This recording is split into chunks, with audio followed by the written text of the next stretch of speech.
Civilian deaths are a common and regrettable part of modern warfare. Wars in densely populated areas, the use of explosive weapons in heavily populated areas, and the challenges of distinguishing combatants from non-combatants contribute to innocent lives lost.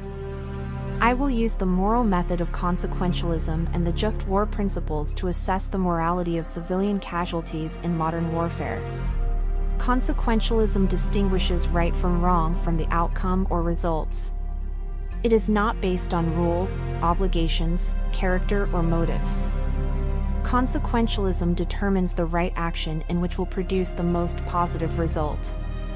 Because each action has a positive and negative outcome, each action in times of war needs to be assessed as the most positive result.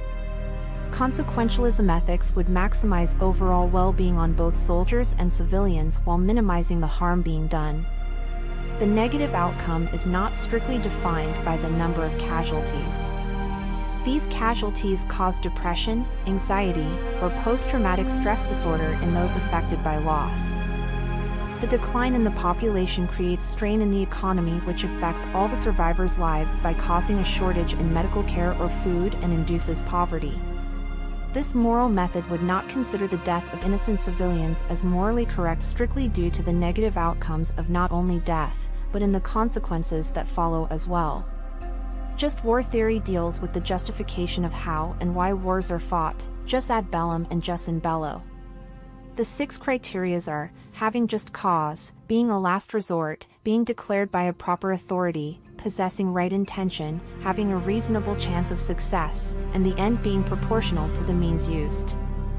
The damage and cost caused by war must be proportionate to the good expected to come from it. The lives lost and the damage done must be worth the cost of the fight. This criteria restricts the use of excessive force that causes unnecessary civilian deaths in war. All peaceful alternatives must be exhausted, and the reasoning for war is legitimate if it is waged in self-defense, protection of innocent lives, in defense of whom equals in right or to regain what has been wrongfully withheld. These 2 criteria provide an ethical guide when assessing the loss of civilian lives.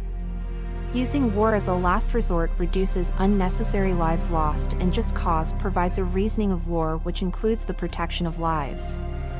The 5 criteria are: discrimination, legitimate or illegitimate targets, no means mala and SC and WMDs, surrender and prisoners of war, and micro-proportionality. Jus in bello provides ethical behaviors that should be followed in warfare, or in other words, the rules of war.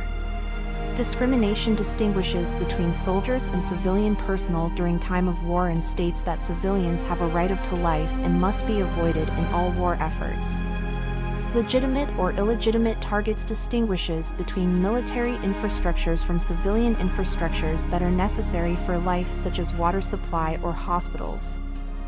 The use weapons of mass destruction is rejected, as well as unjust techniques such as genocide or ethnic cleansing.